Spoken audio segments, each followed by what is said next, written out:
भारत की पवित्र भूमि ने अनेक महापुरुषों को जन्म दिया, लेकिन इतिहास में एक ऐसा भी महापुरुष हुआ जिसने न तलवार से साम्राज्य जीता, न हिंसा से शक्ति पाई, बल्कि करुणा, अहिंसा और ज्ञान के प्रकाश से पूरे एशिया को आलोकित कर दिया।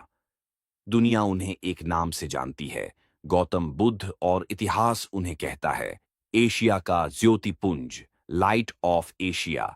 आज हम जानेंगे बौद्ध धर्म की संपूर्ण भावनात्मक और ऐतिहासिक कहानी। 563 ईसा पूर्व में कपिलवस्तु के लुम्बिनी नामक स्थान पर एक बालक ने जन्म लिया, जिसके जन्म के साथ ही प्रकृति ने संकेत दे दिए कि यह बालक साधारण नहीं है। उसका नाम रखा गया सिद्धार्थ। उनके पिता थे शुद्धोधन, जो शाक्य गण के मुखिया थे, और माता थीं माया देवी। लेकिन विधि का विधान देखिए। जन्म के केवल 7वें दिन माता माया देवी का देहांत हो गया। इनका लालन पालन इनकी सौतेली मां प्रजापति गौतमी ने किया। इनके जन्म का प्रतीक है कमल और सांड। सिद्धार्थ का पालन पोषण ऐश्वर्य और सुख सुविधाओं में हुआ। 16 वर्ष की आयु में उनका विवाह हुआ यशोधरा से। कुछ वर्षों बाद एक पुत्र ने जन्म लिया, जिसका नाम रखा गया राहुल। राजमहल में सुख की कोई कमी नहीं थी, लेकिन फिर भी सिद्धार्थ के मन में कुछ अधूरा था। एक दिन सिद्धार्थ कपिलवस्तु की सैर पर निकले। उन्होंने क्रमशः 4 दृश्य देखे। एक बूढ़ा व्यक्ति, एक बीमार व्यक्ति, एक मृत शरीर, और अंत में एक सन्यासी। इन दृश्यों ने उनके हृदय को झकझोर दिया। उन्होंने समझ लिया, संसार दुखों से भरा है। 29 वर्ष की आयु में एक रात पत्नी, पुत्र, वैभव सबको छोड़कर सिद्धार्थ निकल पड़े।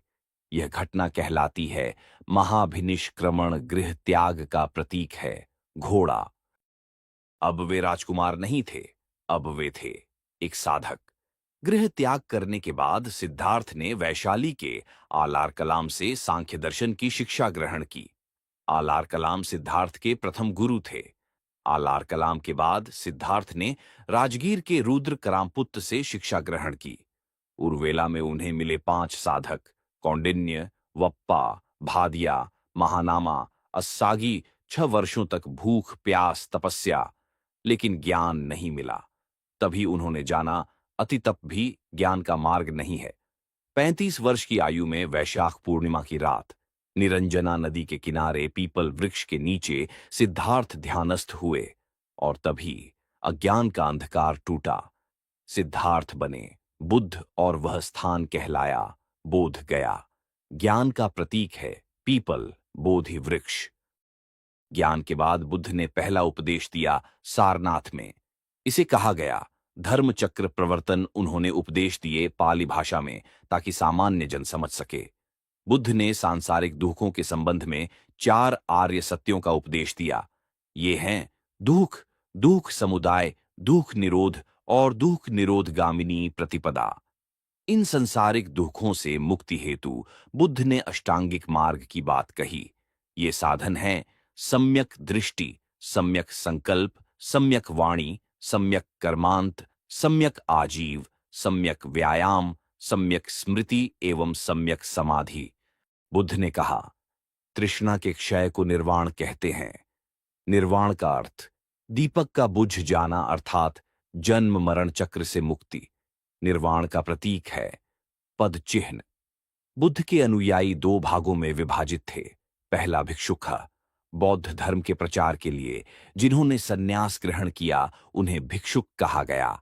और दूसरा उपासक, गृहस्थ जीवन व्यतीत करते हुए बौद्ध धर्म अपनाने वालों को उपासक कहा गया।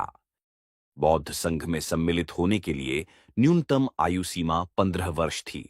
बौद्ध संघ में प्रविष्टि होने को उपसंपदा कहा जाता था। बौद्ध धर्म के त्रिरत्न हैं बुद्ध, धम्म एवं संघ। बुद्ध की मृत्यु 80 वर्ष की अवस्था में 483 ईसा पूर्व में कुशीनारा, देवरिया, उत्तर प्रदेश में चुंड द्वारा अर्पित भोजन करने के बाद हो गई, जिसे बौद्ध धर्म में महापरिनिर्वाण कहा गया है। मृत्यु का प्रतीक है स्तूप। एक अनुश्रुति के अनुसार मृत्यु के बाद बुद्ध के शरीर के अवशेषों को 8 भागों में बांटकर उन पर 8 स्तूपों का निर्माण कराया गया। बौद्ध धर्म की चार संगीतियां हुईं। प्रथम बौद्ध संगीति 483 ईसा पूर्व में राजगृह में हुई, जिसके अध्यक्ष थे महाकश्यप। यह अजातशत्रु के शासनकाल में हुई थी। द्वितीय बौद्ध संगीति 383 ईसा पूर्व में वैशाली में हुई, जिसके अध्यक्ष थे सबाकामी। यह कालाशोक के शासनकाल में हुई। तृतीय बौद्ध संगीति 255 ईसा पूर्व में पाटलिपुत्र में हुई, जिसके अध्यक्ष थे मोग्गलीपुत्र तिस, और यह अशोक के शासनकाल में हुई थी। चतुर्थ बौद्ध संगीति ईस्वी की प्रथम शताब्दी में कुंडलवन में हुई, जिसके अध्यक्ष थे वसुमित्र, और यह कनिष्क के शासनकाल में हुई थी। चतुर्थ बौद्ध संगीत के बाद बौद्ध धर्म दो भागों हीनयान एवं महायान में विभाजित हो गया। बौद्ध धर्म के महायान संप्रदाय का आदर्श बोधिसत्व है। बोधिसत्व दूसरे के कल्याण को प्राथमिकता देते हुए अपने निर्वाण में विलंब करते हैं। हीनयान का आदर्श अरहत पद को प्राप्त करना है। जो व्यक्ति अपनी साधना से निर्वाण की प्राप्ति करते हैं, उन्हें ही अरहत कहा जाता है। निर्वाण बौद्ध धर्म का परम लक्ष्य है, जिसका अर्थ है दीपक का बुझ जाना, अर्थात जीवन मरण चक्र से मुक्त हो जाना। बुद्ध ने निर्वाण प्राप्ति को सरल बनाने के लिए निम्न 10 शीलों पर बल दिया: अहिंसा, सत्य, अस्तेय, अपरिग्रह, मद्य सेवन न करना, असमय भोजन न करना, सुखप्रद बिस्तर पर नहीं सोना, धन संचय न करना, स्त्रियों से दूर रहना और नृत्य गान आदि से दूर रहना। गृहस्थों के लिए केवल प्रथम 5 शील तथा भिक्षुओं के लिए 10 शील मानना अनिवार्य था। बुद्ध ने मध्यम मार्ग का उपदेश दिया। सर्वाधिक बुद्ध मूर्तियों का निर्माण गंधार शैली के अंतर्गत किया गया, लेकिन बुद्ध की प्रथम मूर्ति संभवतः मथुरा कला के अंतर्गत बनी थी। भारत में उपासना की जाने वाली प्रथम मूर्ति संभवतः बुद्ध की थी। बुद्ध न केवल एक व्यक्ति थे, वे एक चेतना थे।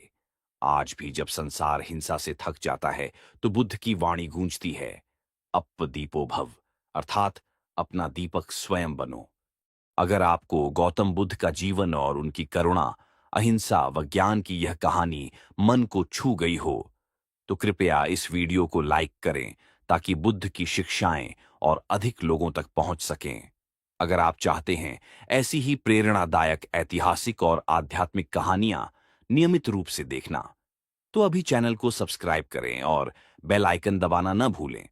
कमेंट में जरूर लिखें, बुद्ध की कौन सी शिक्षा आपको सबसे अधिक प्रेरित करती है, या फिर आप दीपो भव लिखकर बताइए कि आप अपने जीवन में किस प्रकार स्वयं का दीपक बनना चाहते हैं। आपका एक लाइक, एक कमेंट और एक सब्सक्राइब हमारे लिए बहुत बड़ा समर्थन है। धन्यवाद। बुद्धं शरणं गच्छामि।